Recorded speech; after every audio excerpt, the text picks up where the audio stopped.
Hello everyone, welcome to మన semiconductor. ఈరోజు మనము మన సెమీకండక్టర్లో డేటా హైడింగ్ అండ్ ఎన్క్యాప్సులేషన్ అంటే ఏంటో చూద్దాం.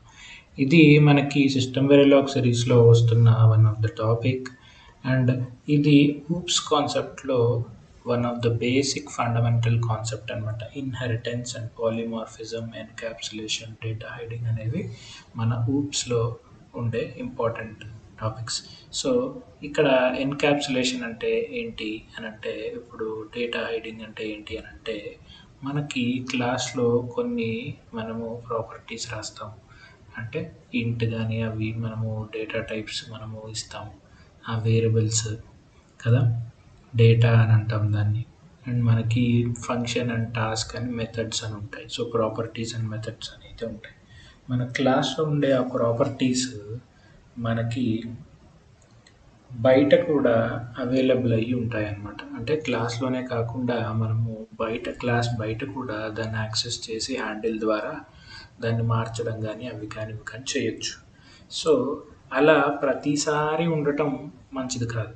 సో అందుకని మనము డేటా హైడింగ్ అండ్ చేయడం అయితే అవుతుంది. డేటా హైడింగ్ చేయడం అంటే ఏంటి అని అంటే, డేటా హైడింగ్ అంటే మన క్లాస్లోనే డేటాని హైడ్ చేసే దాన్ని మనం ఎన్క్యాప్సులేషన్ అని అంటామన్నమాట. క్లాస్లోనే డేటాను ఉంచేస్తున్నాం బయటికి రాకుండా, అందుకే దాన్ని ఎన్క్యాప్సులేట్ చేయడం అని అంటాం అనమాట. సో ఇప్పుడు సపోజ్ మనకి క్లాస్ ఏ అని ఉంది, ఇక్కడ ఇంట్ ఏ, బి అని రెండు ఉన్నాయి, స్ట్రింగ్ అని ఉంది, స్ట్రింగ్ నేమ్ అని ఉంది, బిట్ కేఎల్ అని రెండు ఉన్నాయి. ఇలా మనకి చాలా రకాలుగా ఉన్నాయి మనకి ప్రాపర్టీస్ అని అనుకుందాం. సో ఇక్కడ మనకి ఏముంది, ఒక data type and variable names ఉన్నాయి. దీని అర్థం ఏంటి, దీనికి ప్రొటెక్షన్ కానీ, ఇది ఏ లెవెల్లో ఉన్నట్టు అని అంటే, డొమైన్లో ఉన్నట్టు అని అంటే, ఇక్కడ హైడ్ అవుతుందా లేదా ఈ వేరియబుల్స్ అంటే ఇది అవ్వట్లేదు అనమాట. అది ఏంటి అని అంటే, మనకి ఇక్కడ 3 ఉంటాయి: పబ్లిక్, లోకల్, ప్రొటెక్టెడ్. సో మనము మన డేటా టైప్స్ని ఈ నేమ్స్ ముందు రాసి పెట్టుకోవచ్చు అనమాట. సో దీని ముందు ఏం రాయలేదంటే దాని అర్థం పబ్లిక్ అని అర్థం అనమాట. సో లోకల్ అని కానీ ప్రొటెక్టెడ్ అని కానీ మనము ఎక్స్ప్లిసిట్గా రాయాలన్నమాట. సపోజ్ ఇప్పుడు మనము లోకల్ అని రాస్తున్నాం అనుకోండి, సపోజ్ లోకల్ ఇంట్, ఇక్కడ సి అని రాస్తే ఈ పర్టిక్యులర్ సి అనే ఇంట్ డేటా టైప్తో ఉన్న సి అనే వేరియబుల్ లోకల్ అని ప్రొటెక్టెడ్ చేయబడింది, అంటే లోకల్ అని ఎన్క్యాప్సులేట్ చేసి ఉందన్నమాట. ఈ క్లాస్లోనే మనం ఈ పర్టిక్యులర్ సి అనే వేరియబుల్ని ఎన్క్యాప్సులేట్ చేసాం. సో ఇక్కడ మనకి 3 థింగ్స్ ఉంటాయన్నమాట. ఇక్కడ మనము ఈ పర్టిక్యులర్ క్లాస్లో మాత్రము దీన్ని యాక్సెస్ చేయొచ్చా అంటే, ఎస్, పబ్లిక్ అని డిక్లేర్ చేసి ఉన్న డేటా టైప్స్ని యాక్సెస్ చేయొచ్చు. ఏంటి, విత్ ఇన్ క్లాస్. లోకల్ అనేది కూడా విత్ ఇన్ క్లాస్ చేయొచ్చు, ప్రొటెక్టెడ్ అనేది కూడా విత్ ఇన్ క్లాస్ చేయొచ్చు. అండ్ మనకి ఇప్పుడు చైల్డ్ క్లాస్లో సపోజ్ ఇది క్లాస్ అని ఉంది, మనము ఇన్హెరిటెన్స్ ఇక్కడ అప్లై చేసి ఇక్కడ మనము బి అనే చైల్డ్ క్లాస్ క్రియేట్ చేసాము ఏకి అని అనుకుందాము. అప్పుడు మనము ఈ పేరెంట్ క్లాస్లో ఉన్న అన్ని చైల్డ్ క్లాస్ యాక్సెస్ చేయగలుగుతుంది కదా. సో మరి ఈ ఏ అండ్ బిని ఈ బి అయితే యాక్సెస్ చేయగలుగుతుంది, ఎందుకంటే డిఫాల్ట్ టైప్లో ఉన్న పబ్లిక్ డొమైన్ వేరియబుల్ కాబట్టి.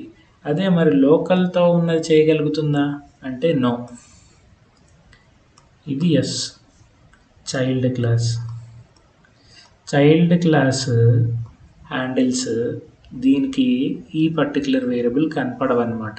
లోకల్తో మనము డిక్లేర్ చేసి ఉంటే ఓన్లీ ఈ క్లాస్లోనే చేయగలుగుతాం.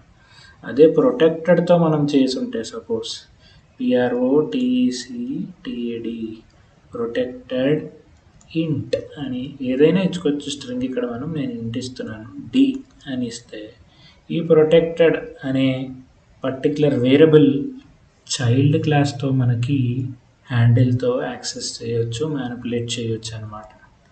ఓకే, అండ్ మనకి ఇక్కడికి అవుట్ సైడ్ ఇంకోటి అవుట్ సైడ్ క్లాస్ అనమాట. ఈ క్లాసు కాదు, ఈ క్లాసు కాదు, అవుట్ సైడ్ క్లాస్లో మనము ఇవి చేయొచ్చా, చేయొచ్చు. ఇది చేయొచ్చా, చేయొద్దు అని చెప్పుకున్నాం ఇందాకే. ఎలాగో అవుట్ సైడ్ చేయకూడదు కాబట్టే మనము ప్రొటెక్టెడ్ అని కానీ లోకల్ అని కానీ రాస్తున్నాం అనమాట. సో ఇవి రెండు కేపబిలిటీస్. ఇప్పుడు మనము ఇక్కడ అవుట్ సైడ్ చేయడం అంటే ఏంటి, మాడ్యూల్ అని ఇచ్చుకుని మనము ఇక్కడ కన్స్ట్రక్టర్ క్రియేట్ చేసి ఏ అనే దానికి కన్స్ట్రక్టర్ చేసి బి అనే క్లాస్కి ఇంకో హ్యాండిల్స్ క్రియేట్ చేసి దానికి మనము హ్యాండిల్కి మనము కన్స్ట్రక్టర్ కాల్ చేసినప్పుడు ఆబ్జెక్ట్ క్రియేషన్ అయితే జరుగుతుంది కదా. ఇలా జరిగినప్పుడు ఏ డాట్ మనము నేమ్ అని రాసామనుకోండి, ఇక్కడ దీనికి ఏమన్నా స్ట్రింగ్ king అని వేరియబుల్ నేను దీనికి అసైన్ చేయొచ్చు.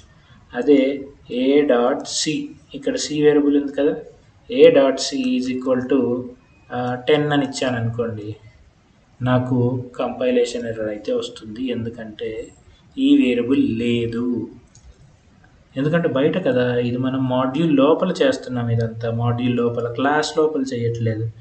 విత్ ఇన్ ఏ క్లాస్లో ఈ పర్టికులర్ వేరియబుల్ని మనం ఏమైనా చేయొచ్చు, కానీ వన్స్ బయటికి వచ్చాక ఇక్కడ మనము ఇలా రాయలేమన్నమాట.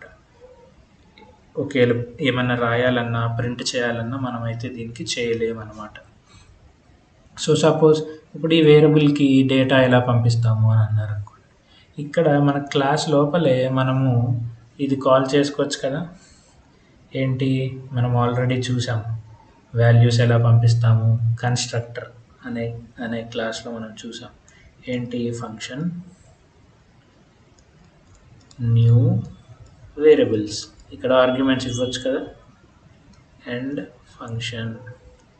ఈ కన్స్ట్రక్టర్ అనేది మనం ఇలా కాల్ చేసినప్పుడు మనము ఇక్కడ మనం వాల్యూస్ పాస్ చేయొచ్చు. అప్పుడు ఇక్కడికి వచ్చిన వాల్యూ ఈ సికి అసైన్ అవుతుంది, ఎందుకంటే this dot C is equal to whatever ఇక్కడ మనం పాస్ చేస్తున్న వాల్యూ కదా. ఇక్కడ నుంచి సి ఏదైనా వచ్చి ఉంటే మనం ఇక్కడ నుంచి పంపించుంటే అది ఇక్కడికి వచ్చి దీనికి సికి అయితే వాల్యూ ఇస్తుంది అనమాట, ఎందుకంటే ఇది విత్ ఇన్ ద క్లాస్ ఉన్నట్టు. అండ్ ఈ పర్టిక్యులర్ సిని మనము బయట ఇక్కడ ప్రింట్ చేయాలి అని అనుకుంటే ఏం చేస్తామంటే, ఇక్కడే ఒక డిస్ప్లే టాస్క్ కాల్ చేసి ఆ మెథడ్సే ఈ లోకల్ వేరియబుల్ ఏదైతే ఉందో, ఈ లోకల్ వేరియబుల్తో ఏదైతే మనం చేస్తున్నామో దీన్ని మనం ప్రింట్ చేయాలి అని అంటే సింపుల్గా ఇక్కడ డిస్ప్లే రాసేసి a.c $d అని ఇలా మనం పెడితే ఇది కూడా కంపైలేషన్ ఎర్రర్ ఇస్తుందన్నమాట.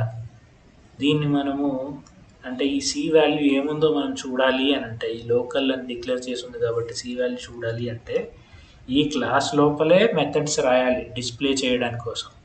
ఆ డిస్ప్లే మెథడ్ మనం కాల్ చేసినప్పుడు దీంట్లో ఉన్న వేరియబుల్స్లో ఏముందో మనకి తెలుస్తుంది. అన్లెస్ అండ్ అంటిల్ మనము ఇక్కడ ఆ ఫంక్షన్ కానీ టాస్క్ కానీ ఈ పర్టికులర్ వేరియబుల్స్ కోసం ప్రొటెక్ట్ అయి ఉన్న వేరియబుల్స్ కోసం మనము రాయకపోతే మనకి ఈ వాల్యూస్ ఏమున్నాయో తెలియదు అనమాట. సో ఇలా మనము ప్రొటెక్ట్ అయితే చేయొచ్చు. చూసాం కదా, ప్రొటెక్టెడ్ అని ఉంటే మాత్రం మనము చైల్డ్ క్లాస్లో దీన్ని యాక్సెస్ చేయొచ్చు. అంటే చైల్డ్ క్లాస్ హ్యాండిల్ యూజ్ చేసుకుని దీన్ని మనం ఇంక్రిమెంట్స్ చేయొచ్చు, డిక్రిమెంట్, దీన్ని మ్యానిపులేట్ చేయొచ్చు. బేసిక్గా ప్రింట్ కూడా చేసుకోవచ్చు డిస్ప్లే రాసి, బయట మాత్రం చేయలేము. అగైన్ సేమ్ థింగ్ ఇక్కడ దీని నుండి చూసినట్టయితే ఇదన్నమాట మనకి data hiding and data encapsulation. That's it. Please subscribe to మన సెమీకండక్టర్. Thank you.